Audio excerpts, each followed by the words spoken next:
Hello everyone, इस video में हम देखेंगे माइक्रोप्लास्टिक की सैम्पलिंग एंड उसकी एनालिसिस। तो माइक्रोप्लास्टिक की सैम्पलिंग करने के पहले हम ये जानना चाहते हैं कि माइक्रोप्लास्टिक होता क्या है।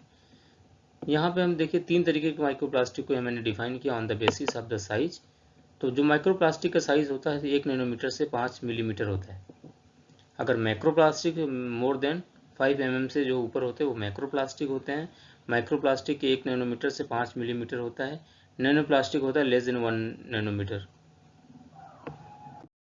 तो माइक्रोप्लास्टिक दो तरीके की होती है, पहली है प्राइमरी माइक्रोप्लास्टिक, दूसरी है सेकेंडरी माइक्रोप्लास्टिक।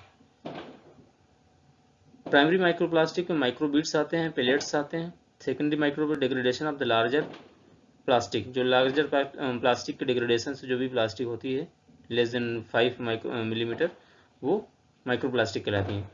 ये present in water, soil and biota. Water में भी प्रेजेंट होती है, सॉइल में भी प्रेजेंट होती है, एयर में भी होती है, बायोटा में भी होती है, बायोटिक लिविंग ऑर्गेनिज्म में।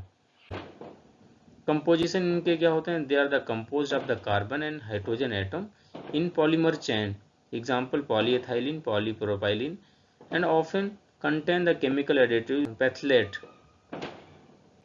इसकी प्रॉपर्टी का, they can non biodegradable and highly persistent in the environment. ये जल्दी डिग्रेड नहीं होती हैं और हाईली परसिस्टेंट होती हैं इन्वायरमेंट में। And often processes large surface area, और इनका सरफेस एरिया लार्ज होता है, allowing the absorb the other pollutant, इसलिए अदर पोल्यूटेंट को भी एब्सॉर्ब कर लेती है। Nano plastic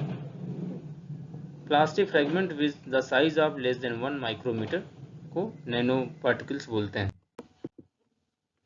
source of microplastic, इनके सोर्स क्या हैं? एक पहला तो सिंथेटिक सोर्स है, जो कि washing synthetic cloth, polyester, nylon release the thousand of the fibre per wash.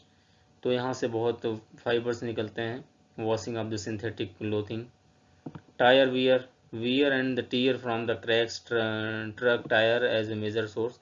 जो भी हमारे व्हीकल चलते हैं रोड पे, उनसे भी धीरे धीरे टायर वो माइक्रोप्लास्टिक का फॉर्मेशन करते हैं, contributing significantly to environmental pollution. Plastic waste breakdown, plastic waste का जो ब्रेकडाउन होता है, degradation of the bottles, bag and fishing net, तो यहाँ से भी माइक्रोप्लास्टिक आता है। पर्सनल केयर प्रोडक्ट, माइक्रोबीट्स और the micro exfoliate in the cosmetics use होता है, तो वो भी माइक्रोप्लास्टिक होता है पर्सनल केयर प्रोडक्ट से। इंडस्ट्रियल प्रोसेस से होता है, एक्सीडेंटल स्पिल और द प्लास्टिक पैलेट्स यूज होता है इंडस्ट्री में, यहाँ से भी आता है। अब हम देखेंगे माइक्रोप्लास्टिक की सैम्पलिंग कैसे करते हैं। माइक्रोप्लास्टिक की सैम्पलिंग के लिए अलग अलग साइज़ के सीव्स लेते हैं। जो सबसे बड़े होते सबसे ऊपर जो रखते हैं वो 5 मिलीमीटर की होती है। उसको बड़े पार्टिकल्स जो होते हैं माइक्रोप्लास्टिक वाले, उसको हम सेग्रीगेट कर लेते हैं। फिर उसके बाद हम 100 लीटर वाटर इसमें पास कराते हैं सीव की मदद से। और जो सबसे नीचे वाली सीव्स में इकट्ठा होता है उसको हम धीरे धीरे हिलाते हैं और पास कराते हैं पानी को, और जो भी मटेरियल बचता है उसको रखते हैं। और सेडिमेंट की सैम्पलिंग के लिए देखिए यहाँ पे हम सेडिमेंट भी निकाल रहे हैं। सेडिमेंट कैसे निकाल के फिर रखते हैं? सेडिमेंट को हम लैब में जाके प्रोसेसिंग करके फिर निकालते हैं और वाटर का डायरेक्टली रख लेते हैं।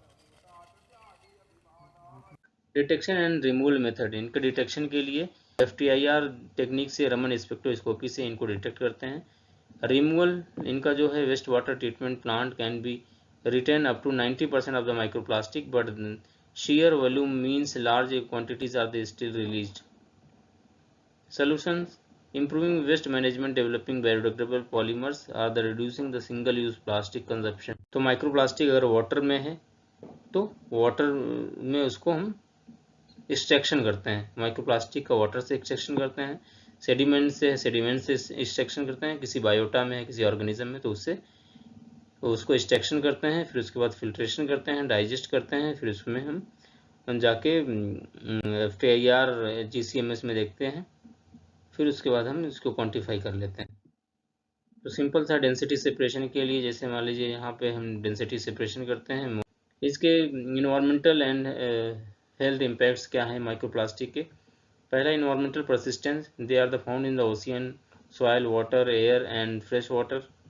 इम्पैक्ट ऑन वाइल्ड लाइफ पे इम्पैक्ट करता है। Injection by the marine terrestrial organism cause the reduce the feeding intestinal obstruction and the increase the motility. इसकी वजह से ऑर्गेनिज्म, जो वाइल्ड ऑर्गेनिज्म होते हैं वो मर जाते हैं, क्योंकि इनकी फीडिंग रिड्यूस हो जाती है और इंटेस्टाइन में जाके फंस जाता है। इम्पैक्ट ऑन सॉइल, और सॉइल में क्या impact, affect the soil bulk density को अफेक्ट करता है, वाटर होल्डिंग कैपेसिटी को एंड द सॉइल ऑर्गेनिज्म को लाइक द अर्थवॉर्म, इनको अफेक्ट करता है। Human exposure detect the food, drinking water and the human blood. धीरे धीरे ये इनके एक्सपोजर से जो माइक्रोप्लास्टिक देखा गया फूड और ड्रिंकिंग वाटर और ह्यूमन ब्लड में भी माइक्रोप्लास्टिक देखा गया। ये हाईली रिस्क है, इसलिए हेल्थ रिस्क इनके potential for the causing the inflammatory response, oxidative stress and the acting as the vectors for the pathogen